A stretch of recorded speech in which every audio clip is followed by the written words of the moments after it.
안녕하세요. 저는 귀여운 손주가 태어날 날만 기다리고 있는 할머니입니다.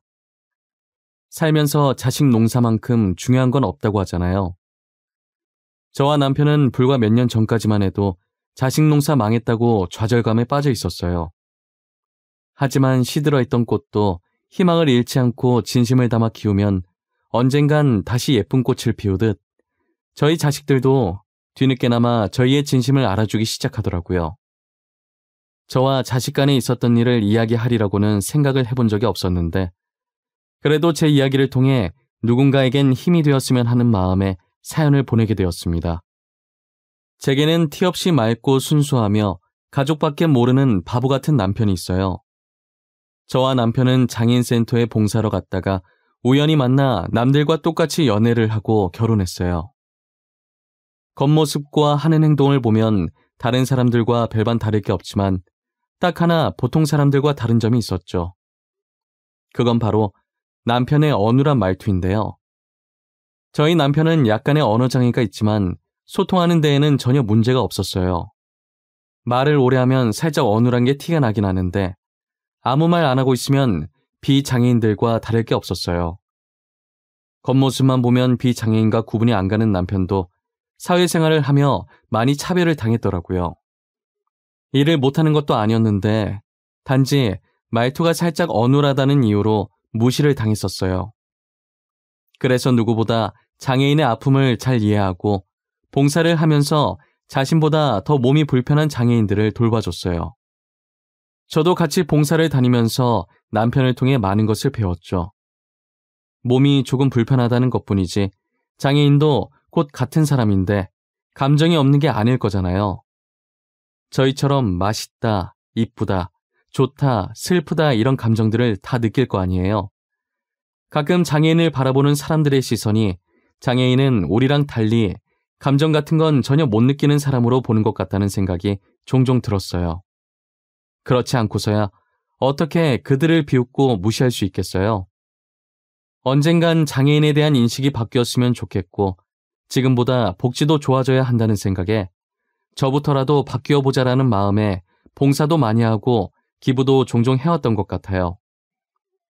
남편은 이런 생각하고 또 실천하려고 노력하는 사람 극히 드물다고 제게 엄지척을 날려주더라고요. 칭찬받으니 괜시리 기분이 좋고 더 열심히 하고 싶은 생각이 들었어요. 남편과 저는 봉사하면서 이야기도 많이 나누고 또 따로 만나면서 장애인들을 위해 우리가 할 수 있는 것들이 뭐가 있나 알아보면서 자연스럽게 친해지게 되었어요. 저는 남편과 그렇게 오래 말하면서 불편하다는 생각이 하나도 안 들었어요. 말투가 남들과 달리 아주 살짝 어눌하긴 하지만 의사소통이 안 되는 것도 아니고 남편이 제게 하고자 하는 말 다 할 수 있고 제가 남편에게 하는 말도 다 알아듣고 이해하니까요. 그리고 약자를 배려하고 아이들을 좋아하고 맑고 순수한 마음이 너무 예뻐 보였어요. 장애인이든 비장애인이든 상관없이 오로지 순수한 마음 하나만으로 제 마음을 빼앗아갔어요. 제가 결혼하고 싶은 사람이 생겼다고 부모님께 남편을 소개했을 때 솔직히 반대하실 줄 알았어요. 저희 부모님들이 가부장적인 성격이라 꽉 막혀 계신 분들이라고 생각했거든요. 그런데 남편을 보자마자 그동안 얼마나 고생을 많이 했겠냐고 안아주시는 거예요. 저를 워낙 엄하게 키우셔서 부모님께 그런 면이 있었는지 살면서 처음 알게 되었어요. 부모님은 못난 딸 잘 부탁한다며 안고 있던 남편을 쳐다봤는데 남편이 울고 있는 거예요. 이렇게 쉽게 울어서 딸을 믿고 맡길 수 있겠냐며 웃으시니까 남편은 바로 옷소매로 눈물을 훔치더니 눈물 참으려고 눈을 부릅뜨더라고요. 그 모습에 저와 부모님이 얼마나 웃었는지 몰라요. 그렇게 예상보다 쉽게 결혼 허락을 받았고 상견례 후 결혼 날짜를 잡았어요.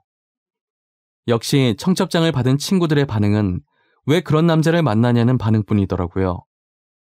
소문으로 들은 친구들한테도 같은 내용의 문자가 날라왔었어요. 저는 그런 문자들을 받을 때마다 대답할 가치를 못 느껴서 답을 안 했죠. 그래도 제 결혼을 진심으로 응원해주는 친구들도 많았어요. 대단하다면서 자기들은 감히 그런 엄도 안 났을 것 같은데 저 보고 많이 배운다고 하면서요.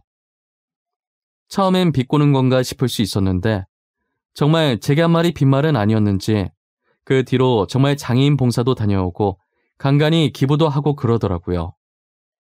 가끔은 저랑 저희 남편과 같이 장애인 봉사를 간 적도 있어요. 저로 인해 조금씩 바뀌는 친구들을 볼 때마다 괜히 뿌듯해지더라고요.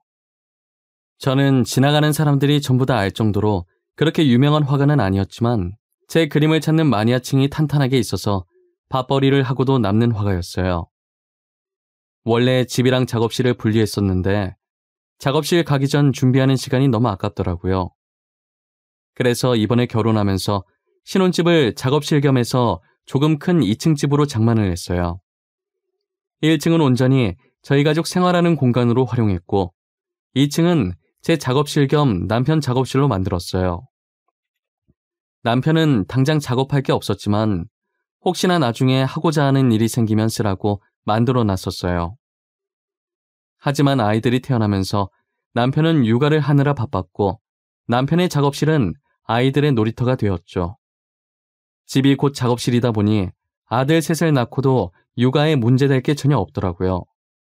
제가 작업할 땐 남편이 봐주고 작업이 끝나면 제가 아이들을 보고 남편을 쉬게 했어요.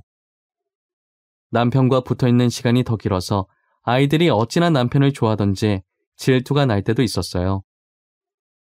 하지만 그건 세상에 대해 아무것도 모를 순수했던 어릴 때의 이야기고 아이들의 머리가 클수록 말이 어눌한 남편을 멀리하기 시작하더라고요. 아빠 곁에서 한시라도 안 떨어지려고 하던 아이들이 이젠 자신의 근처에도 오지 말라고 하니 남편은 당연히 바뀐 아이들을 보면서 슬픔에 잠겨 있었죠. 한 번은 학부모 상담이 있어서 학교에 가려고 하는데 첫째가 진지하게 말을 하더라고요. 엄마, 아빠는 학교 안 오면 안 돼? 솔직히 우리 아빠는 다른 아빠들이랑 다르잖아. 나 진짜 부끄러워서 학교 못 다녀. 그러니까 엄마만 와. 알았지? 너 그게 무슨 말버릇이야? 내가 그렇게 가르쳤어? 아빠가 너 얼마나 이뻐했는데 어떻게 그래? 아, 싫은 걸 뭐 어쩌라고. 나 아빠가 말 더듬는 거 싫어. 그냥 말을 안 했으면 좋겠어. 가만히라도 있으면 괜찮은데 가서 말할 거 아니야. 누가 듣기라도 하면 어떡해. 나는 싫어. 부끄러워. 너 진짜 왜 그래? 원래 안 그랬잖아. 어릴 땐 아빠 좋다고 따라다녔었잖아. 도대체 왜 이렇게 아빠한테 상처를 주는 거야? 어? 엄마는 왜 자꾸 어릴 때 얘기를 꺼내? 지금은 싫다고. 내가 싫다잖아. 엄마만 오라는 게 그렇게 잘못된 거야? 엄마만 와도 되는 거잖아. 굳이 둘 다 와야 돼? 첫째는 남편이 학교에 가면 어눌한 말투 때문에 부끄럽기도 하고 친구들한테 놀림받는다고 남편을 두고 저 혼자만 학교에 오라고 하더라고요. 저는 제 배 아파 낳은 자식 입에서 그런 소리가 나올 줄은 꿈에도 몰랐어요. 정말 사소한 거라도 혼내면 다시는 안 혼나려고 같은 실수 반복 안 하는 아이인데 정말 사소한 거라도 혼내면 다시는 안 혼나려고 같은 실수 반복 안 하는 아이인데 남편과의 문제에선 절대 제 말을 들으려고 하지 않았어요. 매번 혼내고 싸워도 늘 처음으로 돌아가서 남편을 멀리하려고만 했어요. 첫째랑 같이 학교 갔다가 남편의 말투를 들은 아이들이 어린 마음에 첫째랑 안 놀아줬었나 봐요. 첫째에겐 아무 문제가 없었지만 남편이 말을 잘 하지 못한다는 이유 하나만으로 아이들이 피하고 놀아주지 않으려고 했던 거예요. 물론 그 아이들이 하는 행동은 정말 잘못된 것이고 그것 또한 가정교육의 문제였겠지만 첫째는 그 일로 상처를 받았고 원인이라 생각하는 남편에게 화풀이를 하게 된 거죠. 집 근처에 외식이라도 하려고 나가면 혹시나 친구들이랑 마주치게 될까봐 창피하다고 남편을 데리고 나가지 말자고 하는 통에 매번 다른 동네까지 가서 외식을 했었어요. 첫째가 계속 이렇게 행동하니 당연히 밑에 동생들도 보고 배워 첫째가 하는 행동 그대로 했어요. 하나만 난리쳐도 머리 아픈데 셋씩이나 난리를 치니 지옥이 따로 없었어요. 그래도 눈치껏 가부장적인 저희 부모님 앞에서는 한마디도 안 하고 있더라고요. 친정 부모님께서 장손이라고 첫째를 마냥 이뻐하셨었는데 전에 한번 남편한테 하는 행동을 보고 처음으로 첫째에게 정색하시면서 호되게 혼낸 적이 있으셨거든요. 저도 똑같이 혼을 냈었는데 풍기는 아우라가 달랐는지 그 뒤로는 외갓집에 간다고 하면 남편한테 찍소리도 못하고 구석에서 자기들끼리 놀고 있더라고요. 저는 그래도 아직 아이들이 어려서 못 모르고 사춘기니까 성인이 되어 철들면 바뀔 줄 알았어요. 하지만 제가 아이들을 과대평가했었는지 성인이 된 후에는 철이 들긴커녕 오히려 자기들 다 컸다고 남편에게 막대하는 게 더 심해지는 거예요. 이제 부모 도움 없이 혼자서 할 수 있는 것들이 많아지니 남편은 더 이상 필요 없다고 느껴진 거겠죠. 자식들 결혼시킬 때도 정말 많이 싸우고 남편과 저는 자식들에게 실망감을 느꼈어요. 상견례 하면서 아버지를 부르지 말자는 게 말이 되나요?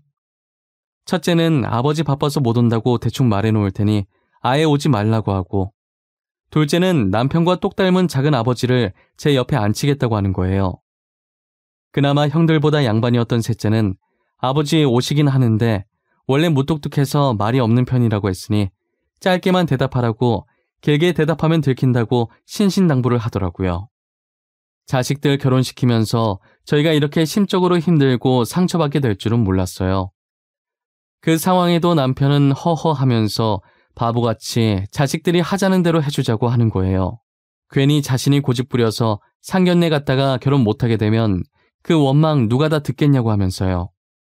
상견례만 잘 넘어가면 어차피 마주칠 일 많이 없어서 결혼식 날 부모님 석에는 앉혀드린다고 하니 자신은 결혼식장에 가서 자식들 결혼하는 모습을 보는 것만으로도 감사하다고 하더라고요. 그렇게 저희는 이런저런 많은 일을 겪고 우여곡절 끝에 마지막 남은 막내의 결혼까지 무사히 마쳤다는 표현이 맞는 건진 모르겠지만 아무런 탈 없이 잘 끝마쳤어요. 자식들 결혼을 다 마치고 모든 게 끝났다고 생각했어요. 며느리들도 저희 남편이 말이 어눌하다는 걸 알고 결혼을 한 것이었거든요.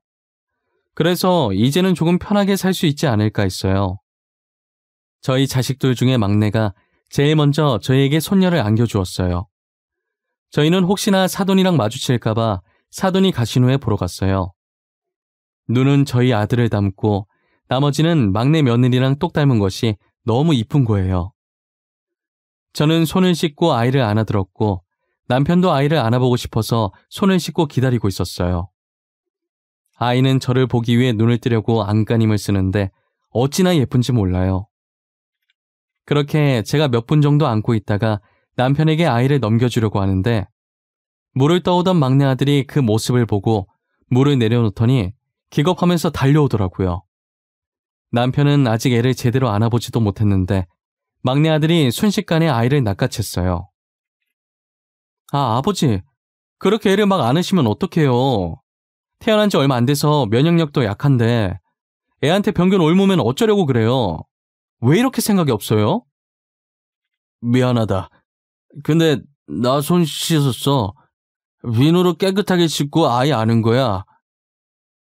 옷이 더럽잖아요, 옷이. 밖에서 먼지 다 묻히고 왔을 거 아니에요. 가뜩이나 아이한테 문제 있을까봐 태어날 때까지 얼마나 걱정했는데. 너 방금 한 말 무슨 뜻으로 말한 거야? 아이한테 문제 있을까봐 걱정했다고?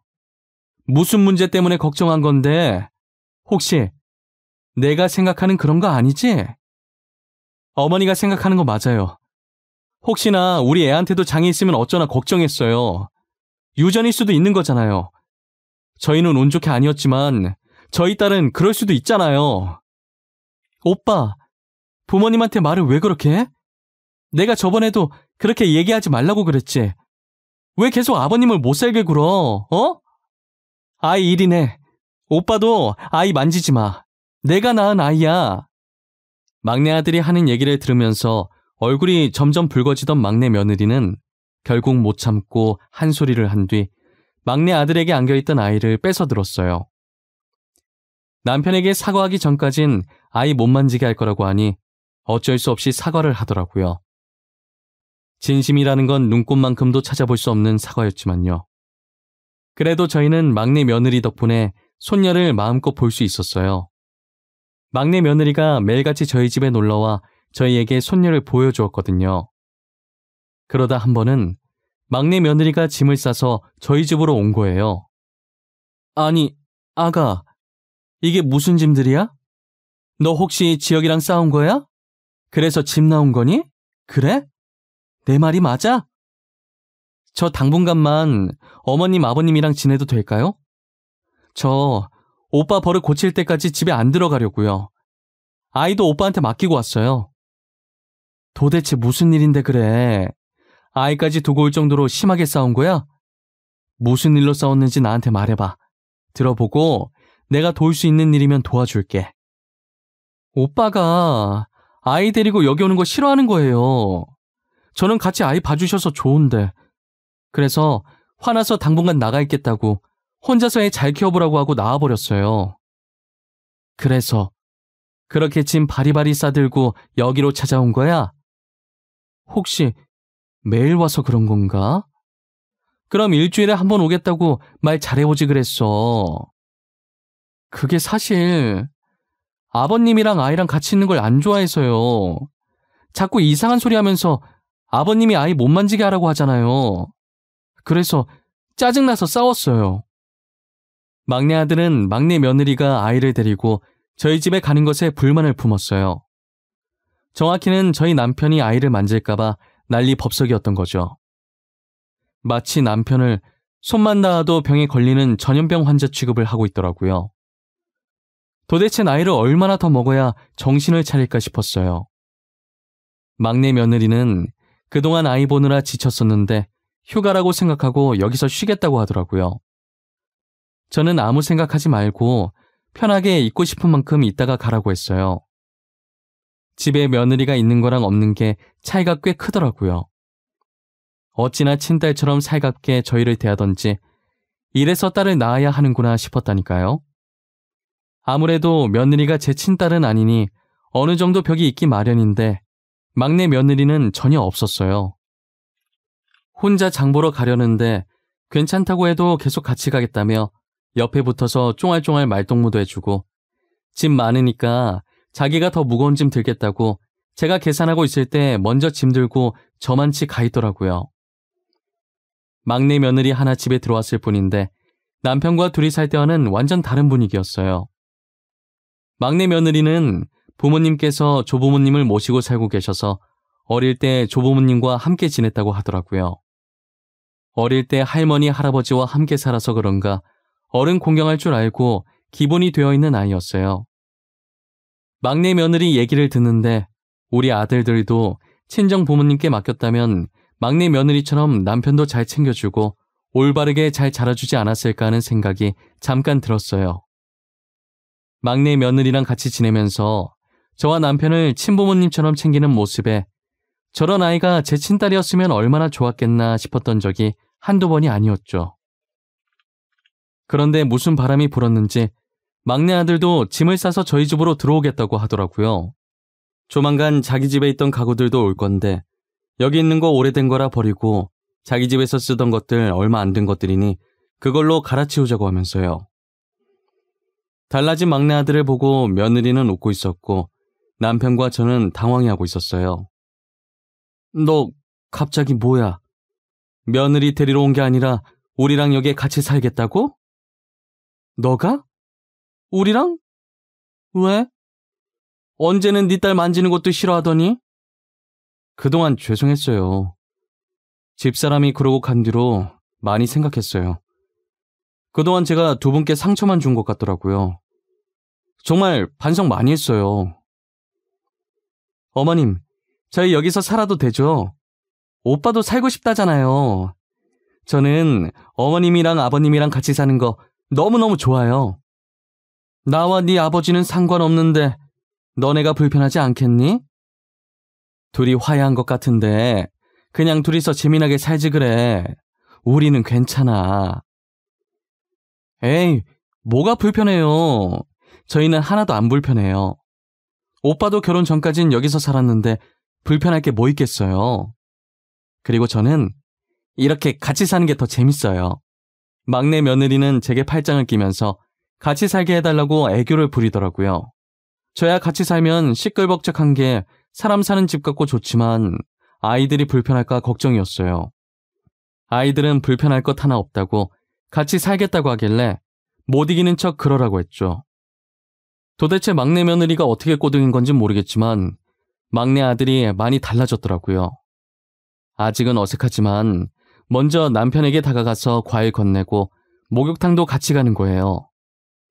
달라진 아들의 모습에 놀라서 막내 며느리를 쳐다보면 아무 말 없이 웃으면서 어깨를 으쓱 하더라고요. 제가 다른 건 몰라도 며느리 하나는 정말 잘 뒀다는 생각을 했어요. 다른 아들들과 며느리들은 명절이나 특별한 일 아니면 연락도 안 하는데 막내 며느리는 스스로 시댁살이를 자처하니 어찌 안 이뻐할 수 있겠어요. 그렇게 막내 아들 내외랑 지내다 명절이 다가와 삼형제의 내외가 모이게 되었어요. 첫째와 둘째는 달라진 막내 아들을 보고 비아냥거리기 바쁘더라고요. 지혁이 말이야. 언제부터 저렇게 아버지를 챙겼다고 난리래? 아버지 뒷공무니만 쫓아다니네. 벌써부터 유산 노리고 저러는 건가? 에이, 설마. 근데 아버지 유산이랄 게 있나? 어머니 유산이면 몰라도 지혁이 아예 집도 정리하고 여기서 산다며. 진짜 아버지 우리 몰래 숨겨놓은 재산 있는 거 아니야? 그렇지 않고서야 저렇게 챙길 필요가 있어? 같이 아버지 무시할 땐 언제고 이제 와서 왜 저래? 이놈들아, 제발 철 좀 들어라. 너넨 언제 철 들려고 이러냐? 형이라는 놈들이 동생 욕을 해서 쓰겠어? 동생 좀 보고 배워. 뒤에서 동생 욕한다고 바쁜 한심한 아들들 머리를 숟가락으로 가볍게 쳤어요. 제가 자신들 옆에서 밤을 숟가락으로 퍼먹고 있자 서로 눈짓을 하더니 제 옆에 바짝 붙어서는 혹시 남편에게 숨겨진 재산이 있냐고 묻는 거예요. 아무래도 막내가 돈 냄새 맡고 저러는 것 같다고 하면서요. 남편한테 막대하는 것도 모자라서 막내를 돈밖에 모르는 속물로 만드는 게 너무 괘씸하더라고요. 그래서 먹고 있던 숟가락으로 다시 한번 아들들 머리를 내려쳤어요. 이번엔 힘 좀 실어서 내려치니 아팠는지 머리를 감싸주더라고요. 저는 주제를 바꿔보려고 손자 얘기를 하기 시작했어요. 너네는 언제 애 낳으려고 그러냐? 다 늙어서 낳을래? 너네 지금 결혼한 지가 언제야? 너는 6년, 너는 4년 됐지 않았니? 그러다 노산으로 애 낳기 힘들어진다. 낳을 거면 빨리 낳아. 아, 나도 낳고 싶어. 낳고 싶다고. 지금 누구 때문에 못 낳고 있는데. 우리라고 뭐 이러고 싶어서 이러는 줄 알아? 맞아. 우리도 아들, 딸 낳고 싶은데 무서워서 못 낳고 있는 거야. 엄마는 잘 알지도 못하면서 우리한테 그래? 무섭긴 뭐가 무서워. 애는 여자가 낳지. 네가 낳아? 막내 봐라. 막내는 벌써 낳아서 지금 애가 저만큼 컸다. 그러니까 쟤는 장애 하나 할까봐 겁나지도 않나. 어떻게 낳을 생각을 했지? 나는 진짜 우리 애도 장애 있을까봐 못 낳겠던데. 우리는 운 좋게 건강하게 태어났지만 한 대 걸러서 우리 애가 장애 있으면 어떡해. 우리 집사람도 엄청 걱정해. 애는 낳고 싶은데 문제 생길까봐. 아들들이 저렇게 얘기하니 며느리들도 무섭다고 한마디씩 거들기 시작하더라고요. 저는 와중에 남편이 제 심부름으로 잠시 밖에 나가 있어서 이 자리에 없다는 게 다행이라는 생각이 들었어요. 만약 같은 공간에 있어서 이 말을 들었다면 얼마나 상처를 받았겠어요. 순간 저도 욱해서 아들과 며느리들한테 그런 식으로 살지 말라고 소리쳤고 제 목소리가 커진 걸 듣고 부엌에 있던 막내 아들 내외가 무슨 일이냐고 뛰쳐나왔어요. 진짜 보자 하니까 너네 진짜 그딴 식으로 살지 마. 그러다 천벌받아. 그리고 첫째랑 둘째, 너네는 부모님이 그렇게 가르치셨니? 시아버지 대우 그딴 식으로 하라고 하셨어? 어머님, 무슨 일이에요? 왜 목소리가 커져요? 싸우는 거예요? 너네 아버지는 장애 가지고 태어나고 싶었겠니? 어? 내가 그동안 아직은 어려서 그렇겠지. 성인이어도 아비가 안 되어봐서 아비 마음을 모르겠지 하면서 그냥 넘겼어. 근데 정도가 심하지 않니? 우리는 걱정도 못해. 솔직히 우리가 틀린 말 한 것도 아니잖아. 우리 몸에 아버지 유전자 있으니까 우리 자식이 장애아로 태어날 가능성이 있는 거 맞잖아. 큰아주머님, 말을 왜 그렇게 해요? 키워준 아버지한테 그렇게밖에 말 못해요? 저희 할아버지도 장애인이셨어요. 근데 저희 아빠도 저도 비장애인이고 제 딸도 비장애인이에요. 막내 며느리는 첫째 아들 말에 들고 있던 뒤집개를 바닥에 던지면서 소리쳤어요. 갑작스러운 막내 며느리의 고백에 다들 놀란 듯 막내 며느리만 쳐다보고 아무 말도 못하더라고요. 그리고 울분을 토하듯 지금은 우리가 비장애인이지만 우리라고 장애인 안 될 줄 아냐고, 당장이라도 사고 잘못 나면 장애인 될 수 있는 거라고 주먹을 쥐면서 소리 질렀어요.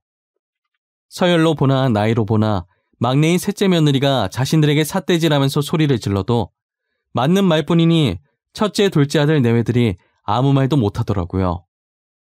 저는 조용히 방 안으로 들어가 서랍 구석에 박혀있던 수첩들을 꺼내서 아들들 앞에 던져놨어요. 아들들은 제가 던진 수첩을 들더니 저를 쳐다보길래 한번 열어보라고 했어요. 수첩들 표지엔 아들들의 이름이 적혀 있었고 그 속엔 남편의 글씨로 빼곡히 가득 차 있었어요.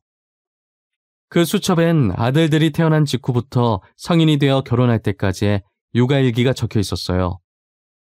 저도 안 썼던 육아일기를 남편이 하루도 빼놓지 않고 써내려갔었죠. 남편은 어느 정도 컸을 때 한 일기장에 다 같이 적어도 됐을 텐데 꼭 한 사람씩 따로 일기를 적었어요. 육아일기를 보고 있으면 남편이 얼마나 자식들을 아껴왔는지 볼 수 있었어요.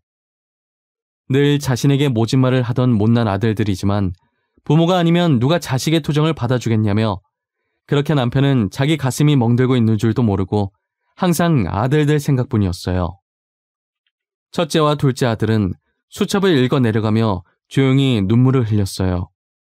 그리고 다른 공책을 꺼내서 아들들에게 건넸어요. 거기엔 아들들이 그동안 남편에게 어떻게 했는지가 적혀있는 제 일기장이었어요. 아들들이 모진 말을 할 때마다 그 말들이 자신을 강하게 만들어준다며 그냥 웃어넘기던 남편의 모습이 담겨있는 일기장이었어요. 그동안 자신들이 뭐라고 말했는지, 남편에게 어떤 상처를 줬는지 적혀있는 제 일기장을 보고 조용히 눈물만 흘리던 아들들은 제 일기장을 보며 오열하기 시작하더라고요. 아들들이 모진 말을 뱉는 와중에도 아이들이 자신을 너무 사랑해서 그런 거라고 더 강해져서 이 세상을 버티라는 뜻이라며 위안하는 남편의 모습에 오열을 하는 거예요. 뒤늦게 들어온 남편은 아들들이 오열하고 있자 놀라서 달려오더라고요. 왜 우냐면서 무슨 일이냐고 제게 묻다가 바닥에 널브러진 수첩들을 쳐다봤어요. 아니, 애들 왜 울고 있어? 무슨 일 있었어? 이 수첩, 내 수첩 아니야? 이게 왜 여기 나와 있어? 아버지, 죄송해요. 그동안 정말 죄송했어요. 철없던 저희를 용서해 주세요. 저희는 아버지 마음도 모르고 정말 죄송해요. 저희는 지금까지 가슴에 대못 박는 말만 했는데 아버지는 한 번도 저희 원망 안 하시고 정말 죄송해요. 아버지, 저희가 잘못했어요. 용서해 주세요. 용서할 게 뭐 있어? 내 자식들인데.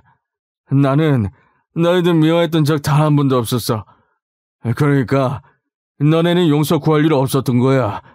나한테 죄송할 필요 없어. 너네 덕분에 나도 많이 성장했어. 고마워. 오히려 자신을 성장시켜줘서 고맙다는 남편의 말에 아들들은 대성통곡을 했어요.